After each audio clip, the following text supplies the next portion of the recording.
Olá, meus queridos, tudo bem? Tudo na paz? Graças a Deus.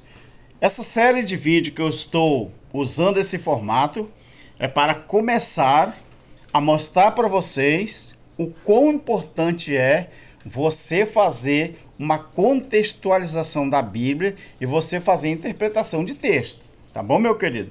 Eu estou aqui, mostrando agora o capítulo 3 de Apocalipse. Preste bem atenção que o Apocalipse é a descrição do tribunal de Cristo, que foi instaurado sobre a nação de Israel. Nada a ver com o mundo atualizado. Meu querido, este Apocalipse capítulo 3 é para você entender uma coisa, que as 7 igrejas da Ásia, mencionadas em Apocalipse capítulo 1 até o capítulo 3, estavam todas localizadas na província romana, da Ásia, que era a Turquia Oriental. Então, diante da ilha de Patmos, na qual João recebeu o quê? A sua revelação, o livro do Apocalipse. Embora seja provável que na época existissem outras igrejas da região, João parece ter escolhido essas 7 porque elas formavam uma rota natural para o pregador itinerante que iniciava em Éfeso. E também seguia no sentido horário por Esmirna, Pérgamo, Tiatira, Sardes, Filadélfia e Laodiceia. Todas elas estavam naquela rota, meus queridos. Então, muitas coisas, muita gente não pergunta e muita gente não estuda porque não quer. Mas a Bíblia, ela é clara, não é? Então, o que acontece? Ao mesmo tempo, em razão do interesse de João por números, não é coincidência a escolha de 7 igrejas, né? Por exemplo, nas Escrituras, o número 7 geralmente ele é associado e é também simbolizado totalidade ou plenitude, como no caso, os 7 dias da semana, da criação. E a implicação aqui é que a mensagem de João, ela não se restringia a essas 7 igrejas. É relevante para a igreja universal. Nesse caso, seria, relevante para a Igreja Universal.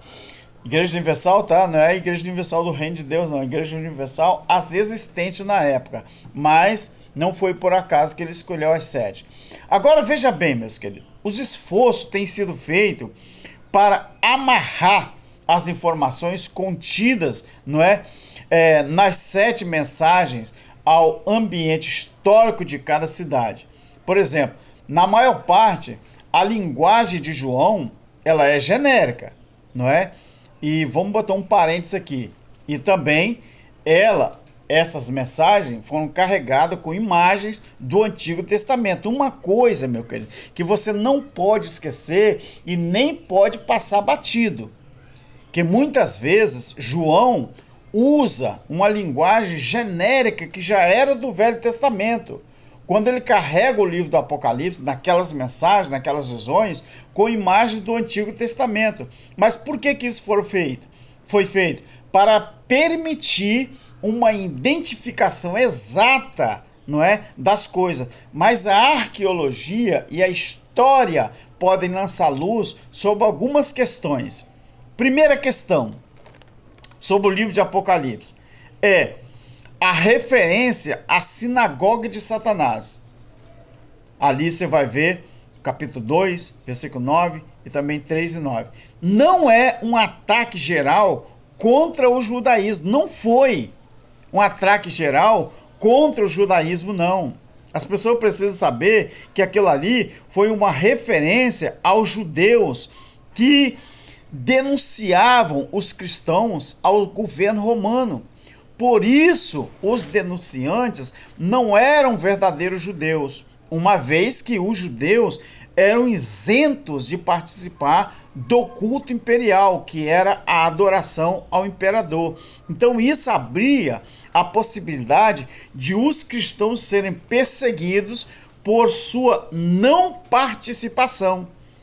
Então João afirma que, apesar de os fiéis cristãos terem sido ou foram renegados pela sinagoga oficial, Deus os reconhecia como seu povo. Outra referência que a gente deve prestar atenção bastante, o trono, não é? Entre aspas, tá, irmãos? O trono de Satanás em Pérgamo, ali no capítulo 2, versículo 13, provavelmente foi uma referência à oposição da cidade como centro de culto imperial. Abrindo parênteses aqui, alguns até hoje sugerem que o templo imperial se parecia com um trono. E isso na arqueologia, você estudar um pouco a arqueologia, as imagens antigas, né, você vai ver isso aqui, ó, né, que muitas vezes aquelas construções antigas, aquele topo, não é? Aquele formato sugeria isso, né? Que aquele templo ele parecia, não é, com um trono. Então, outra coisa aqui é a Filadélfia, né? Ela sofreu um grande terremoto, né? No ano 17 depois de Cristo, não é?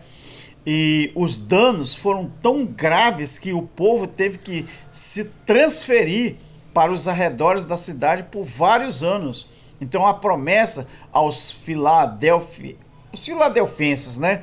Ela, como diz o versículo, farei do vencedor uma coluna no santuário do meu Deus, e dali ele jamais sairia, né? No capítulo 3, versículo 12.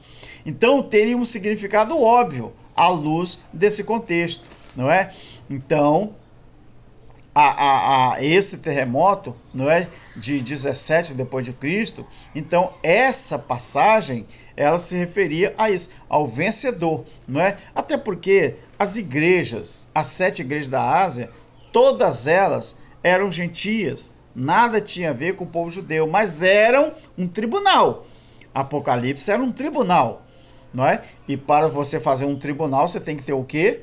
Um juiz, tem que ter ali os coadjuvantes, você tem que ter ali as testemunhas, que no caso foi as 7 igrejas da Ásia, você tinha que haver quem estava sendo julgado, que foi a nação de Israel, e tinha que haver o quê?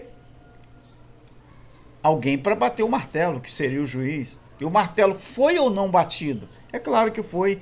Jesus disse o que em Mateus 24? Hein? Jesus disse o quê? Que o juízo é para aquela geração que ele vivia, a geração dos 70. E o juízo veio quando? Entre o ano 66 e o ano 70. Ô, meu querido. Então você vai ver aqui outra coisa, irmãos queridos.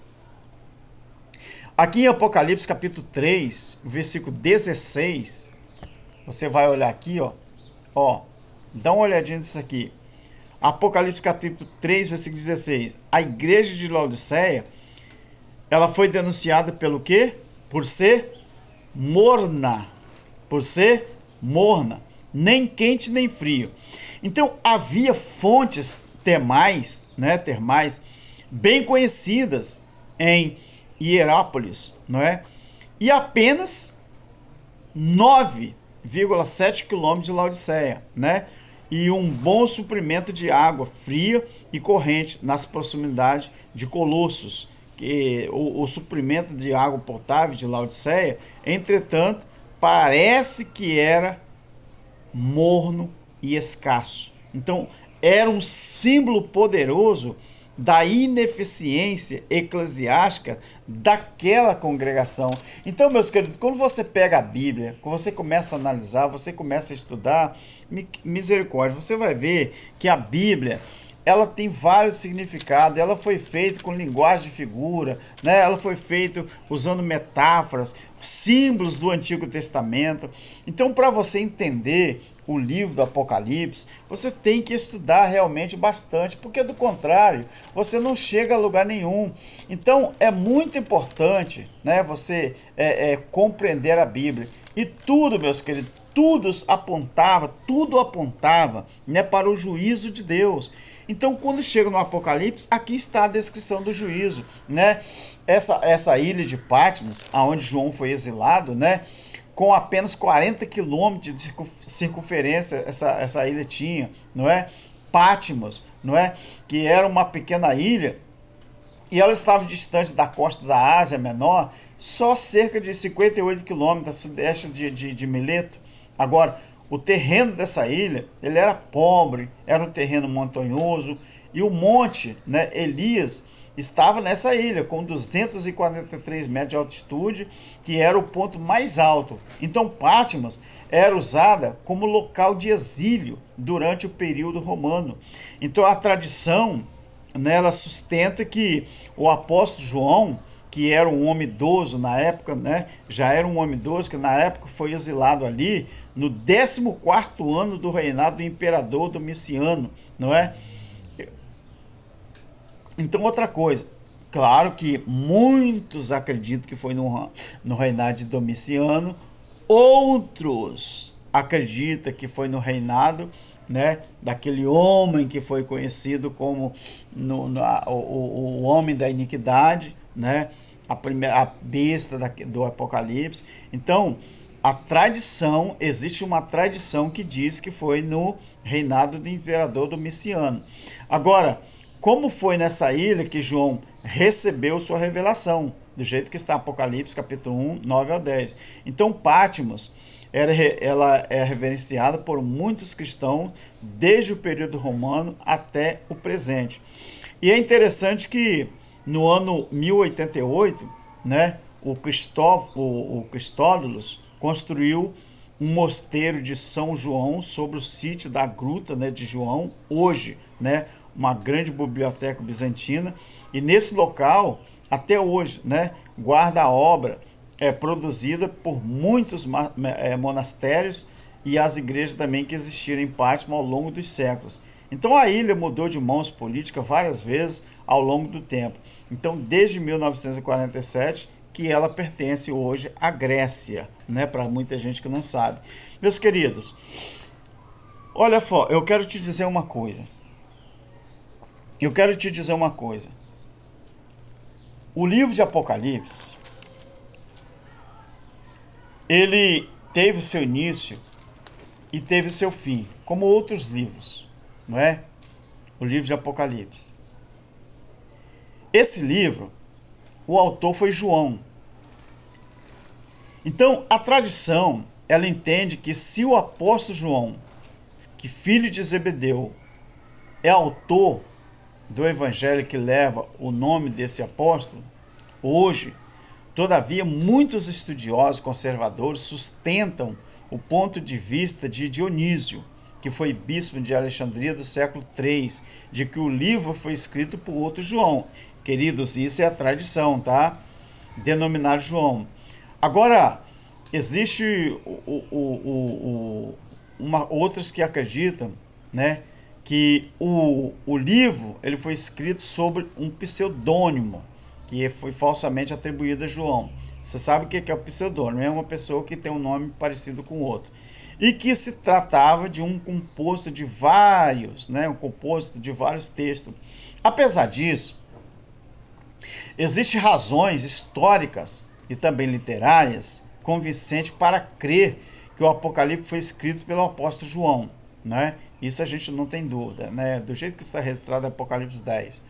Embora alguns sustentem que o Apocalipse foi escrito em 68 e 69. Eu acredito nisso aqui, que o Apocalipse foi escrito entre 68 e 69 depois de Cristo, pouco depois da morte do imperador Nero.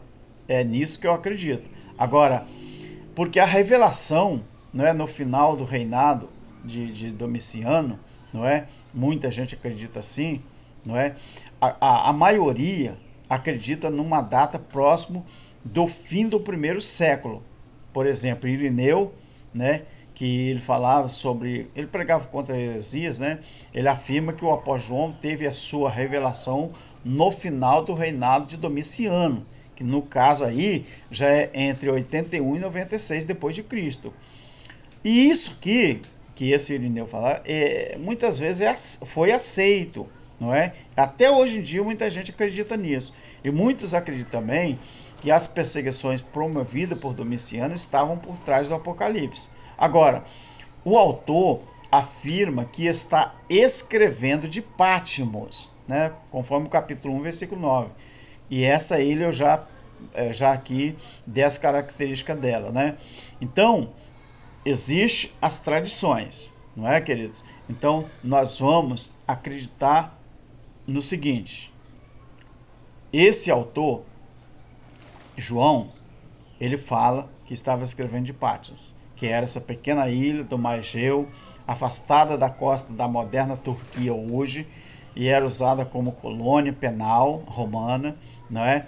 Então, Eusébio relatou que João saiu de Patmos durante o reinado do imperador Nerva, que foi do ano 96 a 98 depois de Cristo.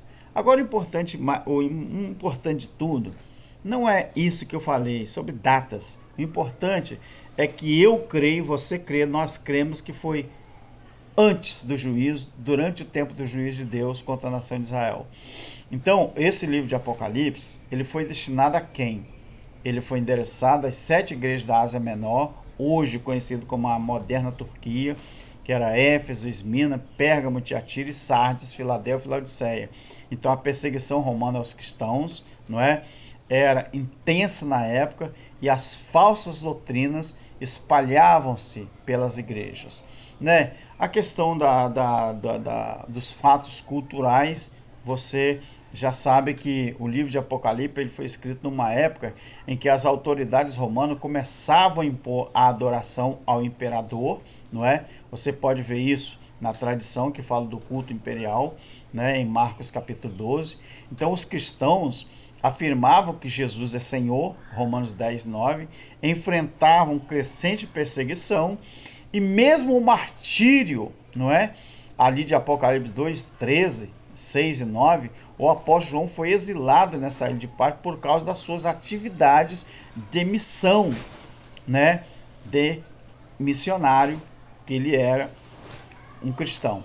Apocalipse 1, 9. E os crentes, o que eram os crentes?